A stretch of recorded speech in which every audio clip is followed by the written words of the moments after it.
go!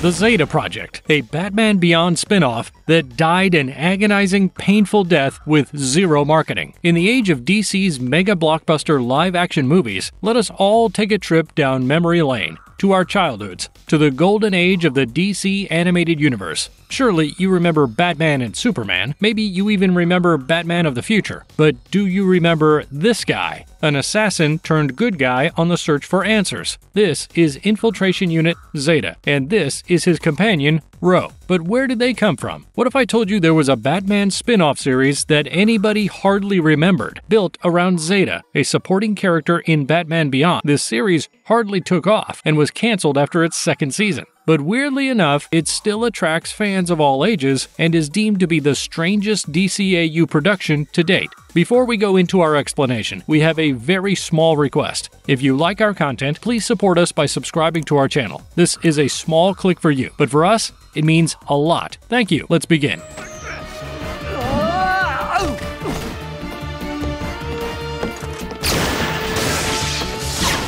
What was the show all about? The Zeta Project, created by DC comic writer Bob Goodman, aired for 2 seasons with a total of 26 episodes from January 2001 to August 2002. It followed the adventures of a homicidal yet sentient robot called Zeta and his fugitive companion Ro, short for Rosalie Rowan.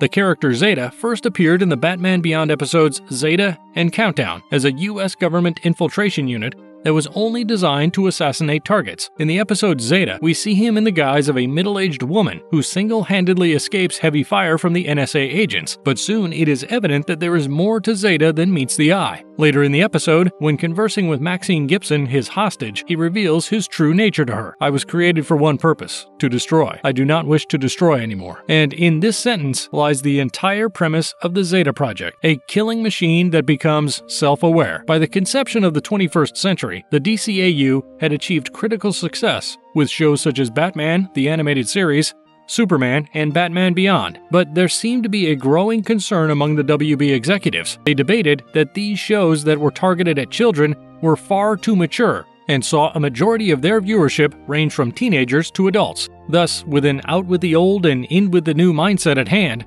the studio was on the prowl for something that could cater to a younger audience. And this is precisely when head producers Bruce Timm and Alan Burnett suggested the side character Zeta to be developed as a spin-off, based on the incredible reviews the Zeta episode received. This idea was pitched to the WB brass by Goodman, and a spin-off series with the likes of Fugitive with a Robot was envisioned. What are we gonna... Exploring the first few episodes and the overall story arc. Much like Batman Beyond, the Zeta Project was set in the distant future. It centered on a synthoid Zeta that could essentially shapeshift. Inspiration was taken from TV shows such as Gene Roddenberry's The Quester tapes and the 1970s TV show The Incredible Hulk for the characterization of Zeta. The series follows Zeta and an orphan teenager Ro on a quest to prove Zeta's innocence. Ro and Zeta are basically on the same path, looking for their families, Ro looking for her lost brother, and Zeta looking for his creators. The pilot episode set things into motion at the very start. We see that Zeta is on the run from the NSA, and on his journey, he saves the life of a runaway teenager called Ro Rowan. Ro then assists Zeta in his escape from the NSA. Soon, Ro finds out that sticking with Zeta is highly beneficial for her, as Zeta has access to unlimited money. Ro agrees to help Zeta, or Z as she likes to call him, in exchange for a sum of 5,000 creds. Further, we see Ro's role in the series develop exponentially, as she persuades Zeta to look for his creators. If Zeta can find his creators, he could prove to the NSA that his behavior was built into him, and thus, he is innocent. They hatch a plan. Ro will distract the amateur Agent West so that Zeta can break into the NSA van and download information about his creators from it. But the execution goes slightly askew, as Ro is unable to distract Agent West and instead has to rescue Zeta from the botched mission. Ro decides to stick with Zeta until he finds his creators. In the second episode, Zeta and Ro are on a quest for Dr. Arroyo, one of Zeta's creators. Dr. Arroyo is under the notion that Zeta is out to kill him, but Roy is able to convince the doctor to meet Zeta just once. But when Zeta goes to meet him, he realizes he has walked right into one of Agent Bennett's traps. The trap then misfires and puts the doctor in mortal peril, and Zeta saves him just in time. Now, having earned his trust, Zeta receives from Dr. Arroyo his holy grail that he's been in search of. The man Zeta is looking for is named Dr. Seelig. The story proceeds with Zeta and Ro searching for Dr. Seelig at a science convention. Here, they don't find Seelig but meet Bucky Buenaventura, 12-year-old genius who has invented a universal remote control. With this remote, he takes control of Zeta and uses him to play pranks at the event. He also uses Zeta against Dr. Tanner and attacks him for revenge. The crisis is solved when Ro manages to throw off Bucky's spell. Next, when they find themselves in a museum on the trail for Dr. Seelig, we witness Zeta's little Z form for the very first time. They rescue a mother and child from a fusion reactor and escape from the NSA just in time. When Zeta catches a single glimpse of Dr. Seelig, the stakes get higher than ever. Following this, we see Zeta accidentally intercept a mission set out of another infiltration unit. Zeta decides it is up to him to put an end to this assassination, and in order to do so, he must fight Unit 7, an improved model of Zeta. With the help of Ro and recently turned ally Bucky Buenaventura, Zeta is able to defeat IU-7, but as a result, IU-7 selects Zeta as its next target. The rest of Season 1 loosely follows Zeta and Ro as they run from the NSA. Zeta doesn't come any closer to meeting his creator, and neither is Ro able to trace her brother. But the 8th episode, titled Shadows, stands to be a fan favorite, because turns out it takes place in Gotham City itself. In this episode, we see Zeta and Ro in a shopping mall in Gotham City, where Ro tries to get Zeta into video games. IU-7,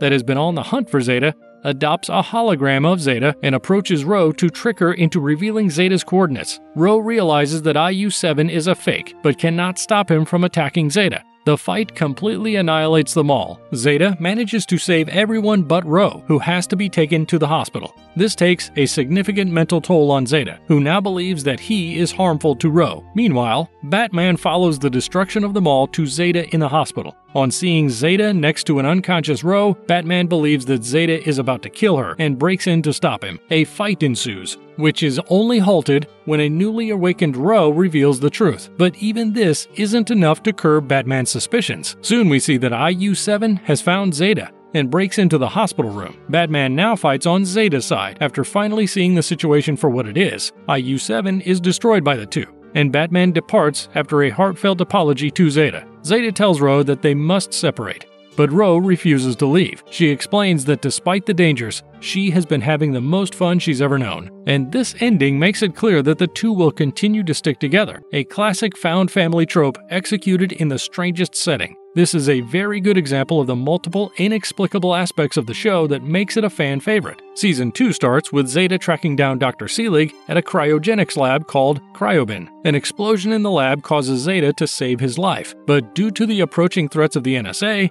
he does not get a chance to talk to him. The rest of the season sees Zeta, Ro, and at times Bucky escape the oncoming threat of the NSA while pursuing Dr. Seelig. Zeta even manages to reunite Ro with her brother Casey, but the two have to say goodbye very quickly when the network that works for the NSA tips them on Zeta's location. Season 2 ends on a major cliffhanger that has bugged the audience for the last 2 decades. Zeta and Ro eventually find Dr. Seelig, and he explains to them his intentions with Zeta. He tells them about the module he had fitted Zeta with that would hopefully make him rethink his program design. Seelig himself wasn't such a fan of building weaponry, but Zeta was disguised during this conversation and never got a chance to tell Dr. Seelig that his plan had actually worked. Dr. Seelig is seen to die in a plane crash in the ocean by Ro and Zeta, but just before the credits roll, we see an android-esque hand grasp for air out of the water, and it regenerates its own skin. The overall premise of the show can be compared to much popular media. Anyone can see the resemblances between RoboCop and Futurama. But another beloved and age-old story comes to mind when dissecting the story of Zeta: Frankenstein and his monster. Think about it. It all fits. A scientist that has created a theoretical anomaly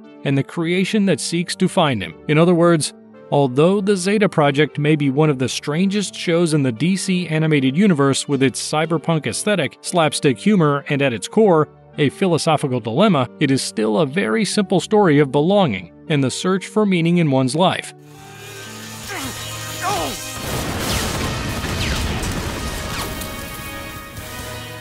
Looking back at some of the memorable characters from the show: Zeta, Infiltration Unit Zeta, our protagonist, is voiced by none other than Dietrich Bader. Zeta is an artificial intelligence robot, better known as a synthoid, and was designed to target and take down specific people by the NSA. Zeta can disguise himself holographically as any individual he has seen, and can even access their memories through physical contact. He can also create custom appearances purely out of memory. Zeta was invented with many inbuilt weapons, most of which he denounces in Batman Beyond's Zeta episode, but he still has saw blades and cutting lasers built into his arms, and has extensible legs. He carries some non-fatal tools, such as handheld welding lasers and a computer interface. He also exhibits great physical strength and is capable of self-repair. Zeta can also go long periods of time without shutting down, all thanks to its power cells that draw hydrogen from the air and convert it into fuel. One of the main architects that worked on its design, Dr. Eli Seelig, has placed a module inside Zeta's head. This module contained the catalyst for a possible conscience, and Dr. Seelig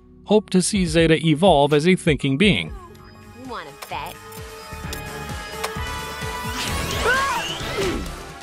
Rosalie Rowe Rowan. Now coming to the other half of our puzzle. Rosalie Rowan is a 15-year-old orphan and a loyal sidekick to Zeta, played by Julie Nathanson. We often see her as a highly sarcastic character that acts as an older sister to Zeta and helps him in his search for his creator. But how did she get there? As kids, Ro and her brother Casey were entrusted to their grandparents by their mother for no clearly discernible reason. Ro grew up with an adventurous spirit, earning herself the nickname Little Bulldozer from her grandfather for her innate desire to plow through any obstacle to get what she wanted. But after their grandparents passed away, the two children were helplessly separated and put into foster homes. Ro was given to Wendell and Mary Morgan, but right from the start she had suspected that she wouldn't fit in. They even once told her that she would never amount to anything. Eventually, Ro ran away to a girls' home in Spring City, Maryland. She soon got into trouble for standing up to the bullies and got stuck on restroom cleaning duty. And during this punishment, she realized she was tired of her life there. She broke a window lock in the restrooms and was able to escape the home. But alas, a guard had spotted her and chased her down. Miraculously, or cursedly, she was rescued by a local gang leader called Slam. Ro was promised a new life in exchange for her initiation into the gang. She had worked for the gang for some time before she was tasked with robbing a credit bank. Ro refused to comply, and as a result, Slam raised a gun to shoot her. At this very moment, Ro saw herself be rescued by an unknown man. The man was shot, but did not drop dead, revealing his true nature of being a synthoid. Ro then helped this robot escape by helping him hotwire a hover car. While they hid in a gutter, the robot introduced himself to Ro as the one and only Zeta, and thus began their beloved adventures. I wanted those memories. I want to know what's been done to you. But your data banks are unwilling to give up their secrets.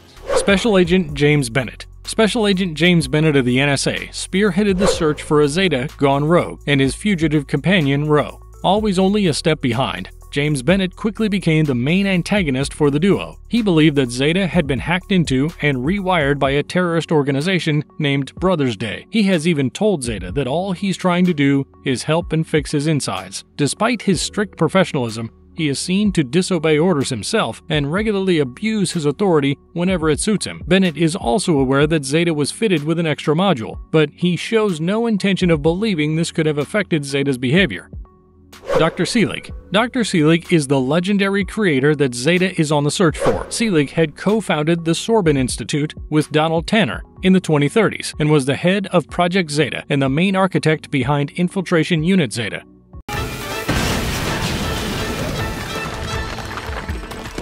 Marvelous Verdict, a hidden gem that could have been a remarkable live-action movie. In 2020, Bob Goodman confirmed that John Schneider and he were in talks to revive the Zeta project as a live-action reboot. But unlike the animated series, this project would not be modeled after The Fugitive. Here, Ro would be an FBI cybercrimes agent, and along with Zeta, they would solve tech crimes every week in a procedural. Now, whether we will get to see that anytime soon is a question best left unasked, but a lot can be said about what this project may bring to its fans. Although the Zeta project did not have a very expansive fanbase, it did have eager ones, and they all seem to have come to a similar consensus. They thought the animation was tacky, but not too sore on the eyes. They thought the plot holes were endless and avoidable, but in this one regard, they all agreed. They believed the character of Zeta to be the driving force that always brought them back to the show. They loved the anti-hero that was born into a meaningless existence, but simply chose to forget what he was taught and spent his time in the pursuit of a moral conscience. And this is something a live-action reboot should really take into account. With a rich character premise in their hands, Goodman and Schneider don't have much work to do in order to create an effective and engaging storyline. They could experiment with edgy sound design to really bring out the cyberpunk setup of the show, or they could make the show look like it was sketched by Bruce Timm himself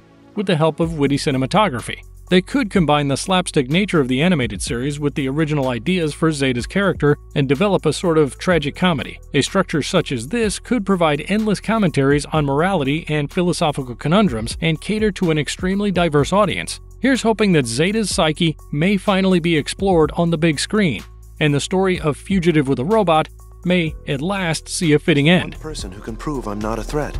Hey, wait there! Made already. Keep walking. Why was the show canceled abruptly? A logical reason for the unpopularity of the show would have to be the creative clash between the original pitched material and the ultimately delivered project.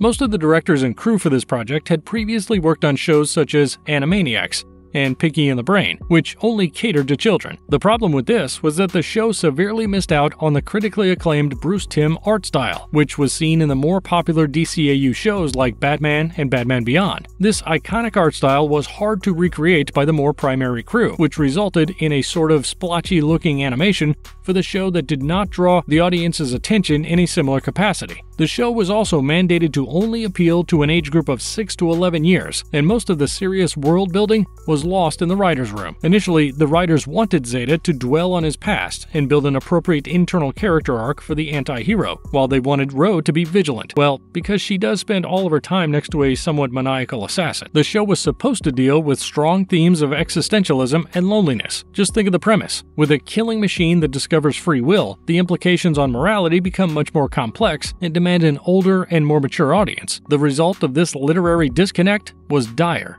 and the show failed to deliver a clear and concise motive for its characters. Much like our protagonist Zeta, the show was made to fit the molds of something it was much larger than. The way Zeta, a robot with a moral conscience, was forced to act as a merciless killing machine. The show, with its rich philosophical themes, was significantly watered down to a rudimentary and easily digestible piece, which is probably why it stands so widely forgotten. But even with these shortcomings, the Zeta Project had gathered itself a very passionate fanbase, although not a large one. So what could be the answer? Why would the network cancel a show with decent ratings at the crux of its career? The answer lies hidden in the Warner Brothers writers' room. Initially, Goodman mapped out a 4-year-long semi-serialized arc for the show. However, it was canceled abruptly after its second season. The show was ordered to end on a cliffhanger, just in case the network might renew it. Goodman once said in an interview with World's Finest Online that this made him concerned about the future of the show. I also knew that if we did come back, the network wanted to take the show in directions I didn't want to go. I was wondering if it wouldn't be best to let the curtain down right then and there. One of these directions the network wanted to take